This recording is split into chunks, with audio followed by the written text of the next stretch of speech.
Now let's ask Muireann a question. Hey Muireann, is counting sheep good for you trying to get to sleep? Lovely. A mouthful of scones. I really do. It's really good, Edward. So good. We're talking about best tips for counting sleep tonight, and we're joined by performance nutritionist Sinead Bradbury. Thank you so much for joining us. Morning. Listen, we talk about sleep more than we talk about anything. You know the way Irish people talk about the weather? We talk about how was your sleep last night? Did you get any sleep? Did you get a nap? We're constantly doing it. And like loads of people, we're obsessed with how much sleep that we get.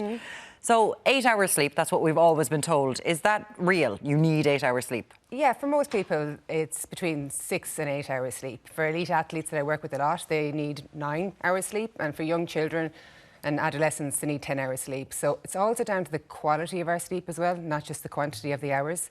So uninterrupted sleep is the main aim.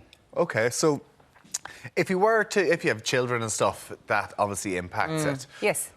But if you get a good solid, what's the kind of minimum as a block you can kind of get that could get you through the day? And even then maybe look to have a power nap or something through the day. Well, less than 6 hours sleep on an ongoing basis contributes to inflammation in our system. Okay. So we don't want that. It's actually damaging. So a block of 6 hours? Or less than 6 hours sleep on an ongoing basis. So if you're getting 4 or 5 hours sleep ongoing, that can disrupt your sleep. And not just your sleep, but your energy, your immune system, your health and your well-being. So really the aim is to get above 6 hours sleep. And they're doing studies at the moment. So I know that but studies in relation to sleep and later development of dementia, Alzheimer's, various things in life. There's a lot of studies being done with that at the moment because it is incredibly important for our brains to switch off. Absolutely, yeah. It's psychological function.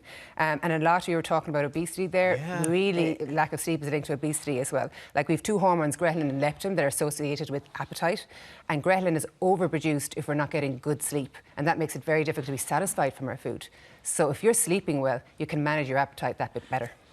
I find that whenever I'm tired, you don't eat well. You're craving sugar. You're craving sugar as well. Yeah, same. So you might have all the knowledge in the world about what to eat and when to eat it. But if you're not getting good sleep, you're kind of inhibited in, your kind of cravings take over rather than your wisdom. Because that's one thing I've kind of been quite strict on myself now about what sort of food I'm eating once it gets to like 6 p.m. Because I need to start going to sleep, getting ready for bed like between 9 and 10. So, sugar, all that, it's going to keep you up. Are there foods that we should be looking out for in times of eating? Yeah, food and lifestyle have a huge impact. Like getting morning sunlight is really important as well. The light hits the retina in our eyes that tell our brain to produce melatonin to induce sleep later that evening. Tryptophan-rich foods, it's an amino acid, so like turkey and nuts and seeds can be helpful. Kiwis, you mentioned, Tommy, randomly 2 kiwis an hour before bedtime. But I have a good... Two kiwis? Two kiwis. What does it do? Yeah, I don't know. I think there's melatonin in it as well, but it has been scientifically proven to help with sleep. But I have a good tip, like 10-3-2-1 is a very good formula. Right. So 10 hours before your desired bedtime. Tricky. No caffeine. What? Yeah, I know. After lunchtime, if you can skip the caffeine, it will help with your sleep. I'm so amazed all of the time, the clients that I see, how sensitive so many people are to caffeine.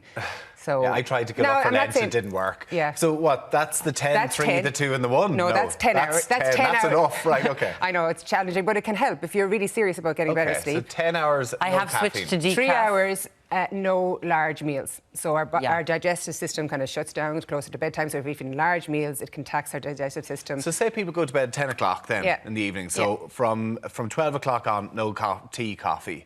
Then 3 hours out. Or decaf. Go decaf, go 7 o'clock, so I've eaten your main meal before 7 o'clock. 2 hours, Tommy, no work. Switch off.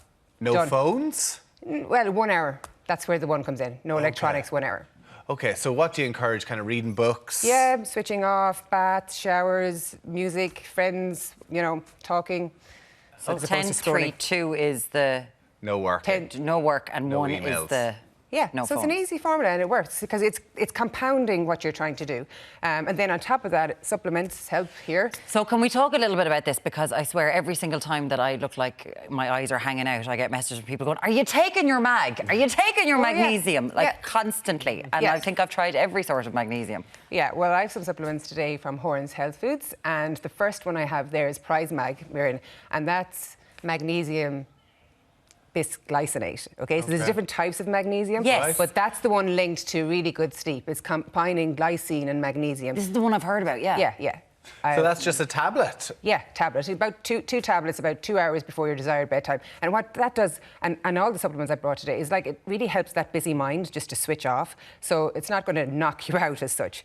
But like if you're a busy person and your mind is racing and you have, I think, performances and things to do, I think these can be very helpful. What's the next one then? The next one then is from a great Irish company in Galway, Macanta, and that's L-theanine, which is again really good. It's an amino acid, and there's B vitamins in it. So you're stressed, L-theanine really helps to calm down.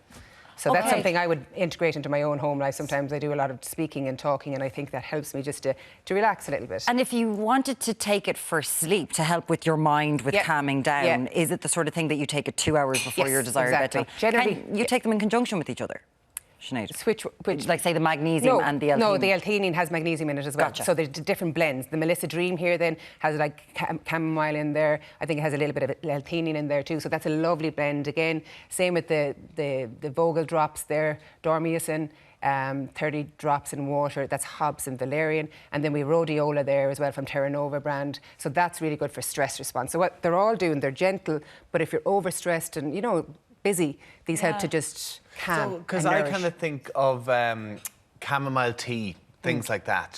So it's like a simple tea. What does chamomile do?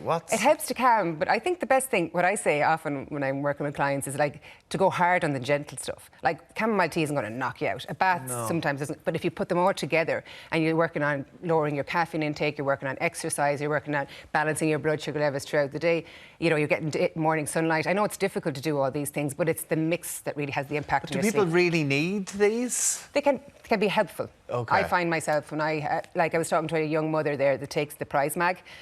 She said, I'm only getting 4 to 5 hours sleep, but I find when I take it, it's a better quality 4 hour, 5 hours sleep.